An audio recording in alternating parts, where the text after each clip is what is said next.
بسم الله الرحمن الرحيم.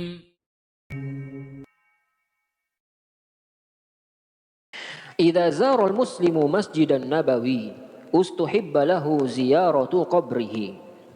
Jika seseorang mengunjungi masjid Nabi, maka disunnahkan bagi dia menziarahi kubur Nabi sallallahu alaihi wasallam.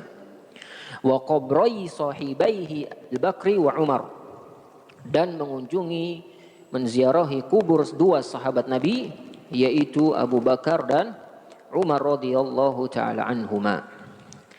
Li'annaha tabi'atun li ziyarati masjidihi, karena dia adalah amalan pengikut dalam ziarah masjid Nabi sallallahu alaihi wasallam. Jadi kalau Bapak sudah berada di Masjid Nabawi, maka disunahkan untuk menziarahi kubur Nabi sallallahu alaihi wasallam. Walaysat hiya aslul qasdi, dan mengunjungi kubur Nabi bukanlah tujuan utama. Ya, jadi kita ke sana bukan tujuan kita mengunjungi kubur Nabi. Dia adalah pengikut. Ya. Dia adalah pengikut. Artinya tujuan utama kita ke sana adalah mengunjungi Masjid Nabi. Wa hadhihi hiya ziyaratu masyru'ah. Inilah ziarah yang disyariatkan.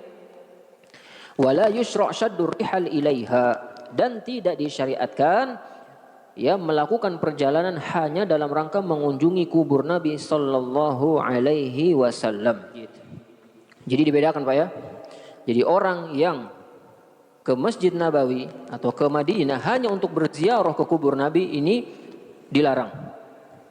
Adapun ketika seorang pergi ke sana dalam rangka mengunjungi Masjid Nabi sallallahu alaihi wasallam, karena Masjid Nabi di sekitar atau berada di dalam Masjid Nabawi, ya, maka seorang mengikutkan ya sekalian, maka ini tidak mengapa.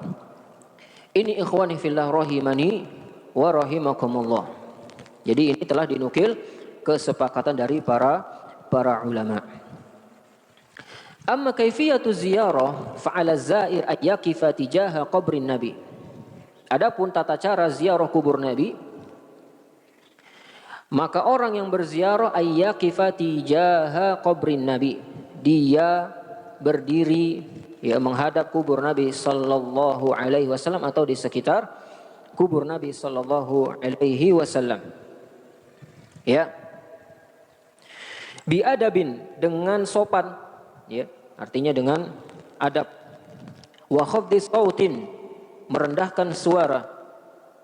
Thumma yusallim alaihi qailan, dan dia memberikan salam kepada Nabi sallallahu alaihi wasallam. Assalamu alayka ya Rasulullah wa rahmatullahi wa barakatuh. Ya, ucapkan Assalamu alayka ya Rasulullah wa rahmatullahi wa barakatuh.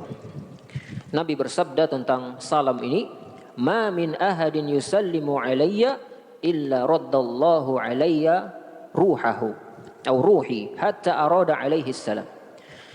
Tidak ada seorang muslim yang mengucapkan salam kepadaku, melainkan pasti Allah akan memberikan kesanggupan untuk aku menjawab salam kepadanya.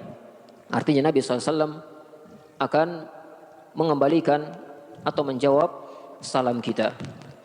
Hadis ini diriwayatkan oleh Abu Dawud, Imam Ahmad, disahihkan oleh Syekh Albani rahimahullahu taala.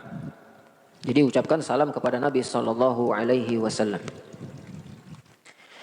Wa yuhramu, dan diharamkan ala zair wa ghairuhu tamassuh bil hujrah au takbilha. Diharamkan bagi peziarah ya untuk mengusap tembok yang mengelilingi kubur Nabi SAW, mengusap-usapnya. Ya. Seperti yang dilakukan oleh sebagian orang-orang yang jahil. Dilarang. Au takbilaha, atau menciumnya. Au tawafu biha, atau tawaf di sekitar kubur Nabi sallallahu alaihi wasallam. Maka kita bersyukur Pak, untung orang yang di kota Madinah, pemerintah kota Madinah, itu orang-orang yang faham tauhid dan sunnah. Ya.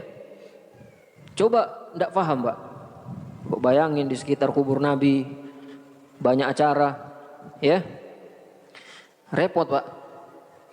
Setiap malam apa ada, ya itulah ritual-ritual tertentu. Ya, maka alhamdulillah atas nikmat tauhid dan sunnah, Allah Subhanahu wa taala menjadikan kubur Nabi SAW ya dapat diminimalisir ya khurafat, keyakinan-keyakinan tentang ya keutamaan kubur Nabi sallallahu alaihi wasallam. Maka ini termasuk nikmat dari Allah Subhanahu wa taala menjaga agama yang murni ini. Kemudian kata muallif, wala yajuzu su'alur rasul, dan tidak boleh meminta kepada Nabi sallallahu alaihi wasallam. Ya. Jadi kalau dia ada di kubur Nabi, jangan meyakini bahwa Nabi bisa mendengar doa kita. Bapak datang ke sana minta, wahai Rasul, ya wahai Nabi sampaikan aku mohon ini, maka ini tidak dianjurkan. Wa qada'il hajat wa tafrijul kurubat, meminta hajat-hajat dipenuhi, meminta kesulitan-kesulitan diangkat, wa syifa'il marad, meminta bahwa untuk disembuhkan dari penyakit, wa nahwi dzalika, dan yang lainnya, li anna dzalika kulluhu lillah, karena semua itu hanya untuk Allah Subhanahu wa taala. Ya, maka tidak boleh menyelewengkan doa kepada selain Allah. Ya, ad-du'a huwal ibadah. Kata Allah, doa adalah ibadah. Kalau ibadah berarti hanya boleh kepada Allah. Tidak boleh doa diselewengkan kepada siapapun, hatta malaikah.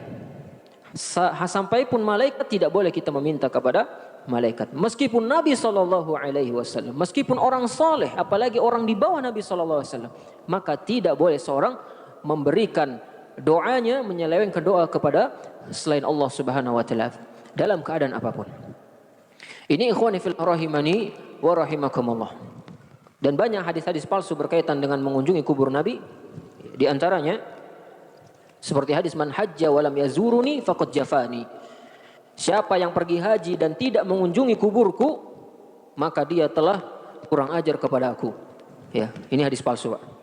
Ya, siapa yang haji tidak ke kuburku, maka dia telah jafani, telah berbuat acuh kepada aku, tidak telah kurang ajar kepada aku. Maka ini hadis palsu. Man zara qabri wajibat lahu syafaati. Siapa yang menziarahi kuburku, maka dia wajib syafaatku. Ini juga hadis palsu. Ya, maka hadis-hadis seperti ini perlu kita sampaikan ya, karena banyak hadis-hadis yang dhaif jiddan atau la aslalah, tidak ada asalnya, atau hadis palsu berkaitan dengan mengunjungi kubur Nabi sallallahu alaihi wasallam.